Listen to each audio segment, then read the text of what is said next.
Hi అండి, నేను మీ Chandrika. Welcome back to ask wonders. ఈరోజు వీడియోలో టేస్టీగా రోటి పచ్చడిని అయితే చూపించబోతున్నానండి. టమాటా చిల్లీ అండ్ అలాగే నువ్వులతో కాంబినేషన్తో మంచి రోటి పచ్చడి చూపించబోతున్నాను. చాలా టేస్టీగా ఉంటుందండి. మన చిన్నప్పుడు అమ్మలు మనకి ఈ రోటి పచ్చడిని చేసేవాళ్ళు అనమాట. వాళ్ళు అలా కలిపి ముద్దలు పెడుతుంటే చక్కగా తినేసేవాళ్ళం కదా. అలాంటి రోటి పచ్చడిని ఇప్పుడు అందరూ మర్చిపోతున్నారనమాట. మరి ఈ రోటి పచ్చడిని ఎలా చేసుకోవాలో చూద్దామా మరి. ఫస్ట్ దానికోసం ఒక ప్యాన్ తీసుకొని 1 టేబుల్ స్పూన్ వరకు ధనియాలు వేయండి. 1 టేబుల్ స్పూన్ జీలకర్ర, అలాగే 1/2 టీ స్పూన్ ఆవాలు, అలాగే దీంట్లోకి పావు చెంచా వరకు మెంతులు వేయండి. వీటన్నిటిని కూడా దోరగా రోస్ట్గా వేయించుకోండి, మాడిపోనివ్వకండి. ఇలా వేయించిన తర్వాత దీంట్లోకి మనం 3 టేబుల్ స్పూన్ల వరకు నువ్వులు వేయండి. మీ దగ్గర ఏ నువ్వులు వేసినా పర్వాలేదన్నమాట. నువ్వులు వేస్తే టేస్ట్ అనేది చాలా బాగుంటుందన్నమాట. నువ్వులు వేసిన తర్వాత లో ఫ్లేమ్లోని ఒక 1 మినిట్ పాటు వేయించుకుంటే దినుసులన్నీ చక్కగా వేగిపోతాయి అన్నమాట. చూసారా, ఇలా వేయించుకొని ఒక ప్లేట్లోకి తీసి పక్కన పెట్టేసేయండి. తర్వాత అదే ప్యాన్లోకి మనం 1 టేబుల్ స్పూన్ వరకు ఆయిల్ వేయండి. 1 టేబుల్ స్పూన్ ఆయిల్ వేసిన తర్వాత 10 లేదా 12 పచ్చిమిరపకాయలు ఇలా మజ్జిగకి కట్ చేసి చక్కగా వేయించేసుకోండి. ఈ పచ్చిమిర్చి ఇలా కట్ చేయడం వల్ల మనకి పేలకుండా ఉంటాయన్నమాట. అలాగే 2 రెమ్మల వరకు కరివేపాకు వేసి మంచిగా దోరగా వేయించుకోండి.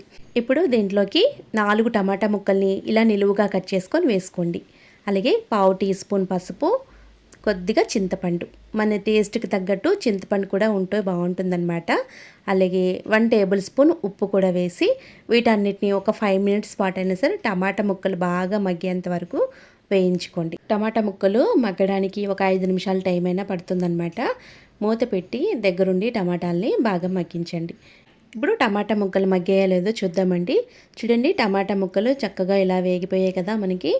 ఇలా చూడండి, ఇలా టమాటా తొక్క సపరేట్ అయ్యేంత వరకు ఈ టమాటా ముక్కల్ని మగ్గించుకుంటే సరిపోతుందన్నమాట. కంప్లీట్గా ఈ టమాటా ముక్కల్ని బాగా చల్లారబెట్టుకోవాలండి.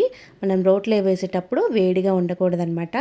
ఇప్పుడు ఒక రోల్ తీసుకొని దీంట్లోకి ముందుగా మనం ఫ్రై చేసి పెట్టుకున్న దినుసులన్నీ కూడా వేసేసేయండి. వేసిన తర్వాత వీటన్నిటినీ కూడా మెత్తగా పౌడర్ లాగా మనం రోటితో దంచుకోవాలండి. మనకి అక్కడక్కడ పచ్చళ్ళలోని ఇవి ఉంటే మనకి పంట కింద తగిలితే అంత బాగోదన్నమాట. మెత్తగా దీన్ని పొడి కొట్టిన తర్వాతే మనం టమాటాలు అనేవి వేసుకోవాలన్నమాట. చూడండి, ఇక్కడ నేను దంచి చూపిస్తున్నాను కదండి. ఇలా ఉండాలన్నమాట. మనకి పౌడర్ అనేది చక్కగా ఇలా పొడి అయిపోవాలన్నమాట. ఇలా ఉంటే మనకి సరిపోతుందన్నమాట. ముందుగా మనకి వేయించుకున్న టమాటా ముక్కలు ఉన్నాయి కదండి, ఆ టమాటా ముక్కలు మొత్తం కూడా ఈ రోట్లో వేసేసేయండి. టమాటా ముక్కలు అనేవి గోరువెచ్చగా ఉన్నప్పుడే మనకి రోట్లో వేసుకొని దంచుకుంటే బాగుంటుందన్నమాట. మరీ వేడిగా వేయకండి, రోట్లో అంత వేడిగా వేస్తే బాగోదన్నమాట. ఇప్పుడు ఈ టమాటా ముక్కలన్నీ కూడా చక్కగా ఇలా దంచేసుకోండి. చూడండి, నేను ఇక్కడ దంచి చూపిస్తున్నాను కదా, ఇలా దంచుకోవాలన్నమాట. బాగా నుజ్జు అయ్యేలాగా బాగా దంచిన తర్వాత ఈ పచ్చడినంతా ఒక దగ్గరికి ఊర్చుకొని దీంట్లోకి మనం ఒక ఉల్లిపాయ, పెద్ద సైజు ఉల్లిపాయని పెద్ద ముక్కలుగా కట్ చేసుకొని వేసుకోవాలండి. ఉల్లిపాయ ముక్కలు వేయడం వల్ల టేస్ట్ అనేది చాలా బాగుంటుందన్నమాట. పెద్ద ముక్కలుగా వేసి దంచితే అక్కడక్కడ మనకి కొద్దిగా ఉల్లిపాయ తగులుతూ తినేటప్పుడు చాలా బాగుంటుందన్నమాట. చాలా టేస్ట్ ఉంటుంది.